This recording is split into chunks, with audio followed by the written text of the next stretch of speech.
Africa is in trouble, and this is a serious problem.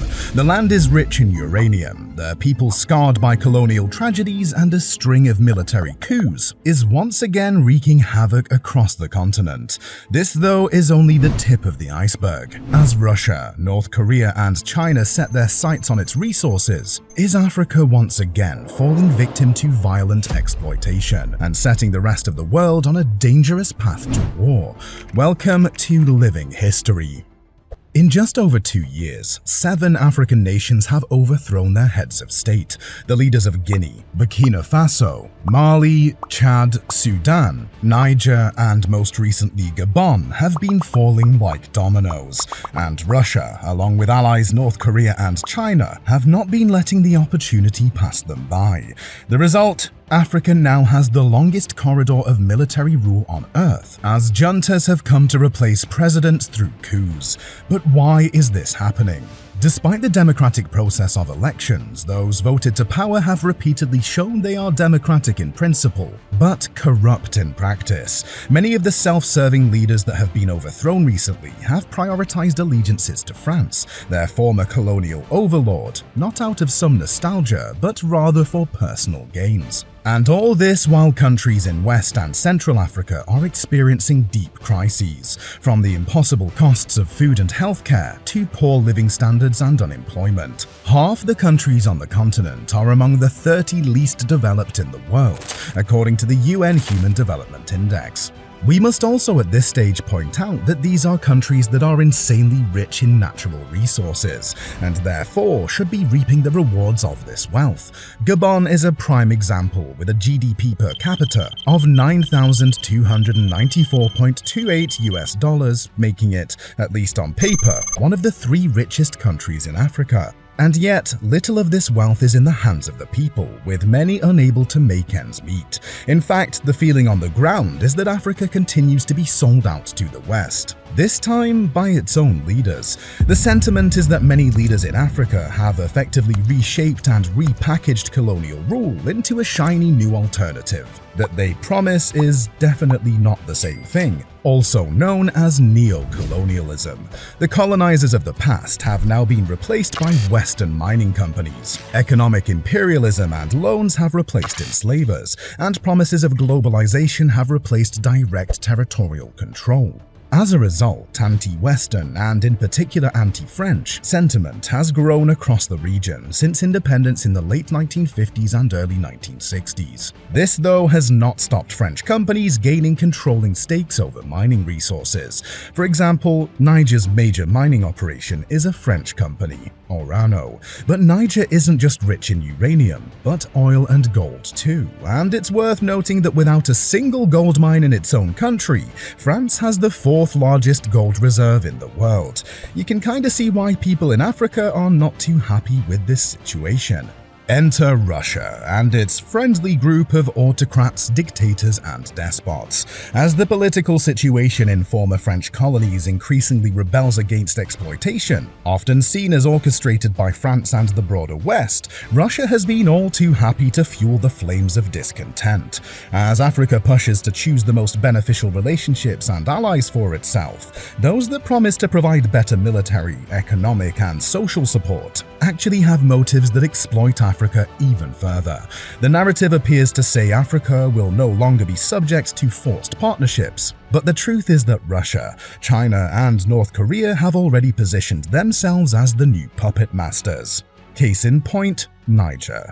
It is Africa's 2nd largest producer of uranium and the 7th largest in the world, providing around 5% of the world's mining output. France, in particular, is heavily reliant on Niger's resources. 70% of its electricity comes from uranium-powered nuclear energy, and over 25% of EU supplies also come from Niger. The risk of military rule in Niger means the coup could achieve what Moscow's invasion of Ukraine could not: threaten 2/3 of the energy supply in France and a quarter of the EU's, a geopolitical masterstroke in many ways. In July 2023, members of Niger's presidential guard detained President Mohamed Bazoum inside his palace and announced on state television they were seizing power to end the deteriorating security situation and bad governance. 2 days later, the junta declared Abdourahmane Tiani, head of the Presidential Guard, as the new head of state. On July 30th, French President Emmanuel Macron responded, saying they will not tolerate any attack on France and its interests in Niger. In response, Niger's military rulers ordered the expulsion of France's ambassador, Sylvain Itte, from the country, thus setting the situation on a knife edge. The Economic Community of West African States, or ECOWAS's response to regions affected by military coups has been fairly restrained, but a concerning unexpected turn has occurred surrounding Niger. Around the same time the coup was taking place, the second Russia-Africa summit was held in St. Petersburg. On the final day of the summit, Putin announced Moscow is forgiving $23 billion of debt owed by African states, signaling renewed partnerships. Kim Jong-un then welcomed Russian and Chinese officials to Pyongyang in a joint defense summit. We can only speculate what took place behind North Korea's impenetrable Iron Curtain. But there's little doubt that the three countries strengthened their ties and geopolitical relationship. Furthermore, when the coup erupted in Niger, Russian-backed Wagner mercenaries provided military assistance and support. As we all know, the Wagner Group is a Kremlin-linked private military force, and one of Russia's most influential foreign policy tools. It is also already established in several African countries, including Sudan, the Central African Republic, Libya, Mali, and now, of course, Niger. Russia's main goal through Wagner is to gain an upper hand in the region to use against the West, and it's working, with Wagner mercenaries reported to be in control of vast territories and mining operations across several African countries, most notably the Central African Republic, Mali, and Niger. So while people in Niger's streets waved Russian flags, and together with Mali and Burkina Faso, Russia expressed support for Niger's military overthrow, a new form of colonial control was already taking root. What's more, earlier this year, Western nations were blindsided as Burkina Faso resumed diplomatic relations with North Korea, saying, "The governments of Burkina Faso and North Korea are set to concentrate their efforts on various sectors, including military equipment, mining, healthcare, agriculture, and research." Russia and Burkina Faso also recently discussed strengthening military cooperation, but while their helping hand might look like a solution to breaking free from Western colonialism, at least from Africa's perspective, in reality they have darker capabilities and interests of their own. This isn't about democracy or fair elections, which neither Russia, China, nor North Korea care for much.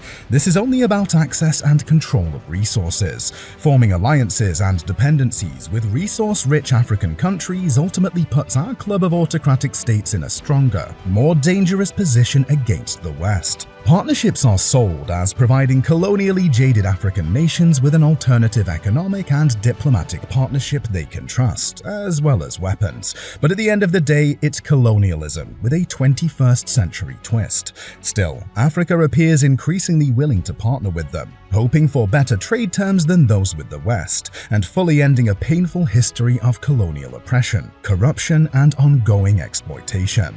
These coups also bring another potential risk to the West.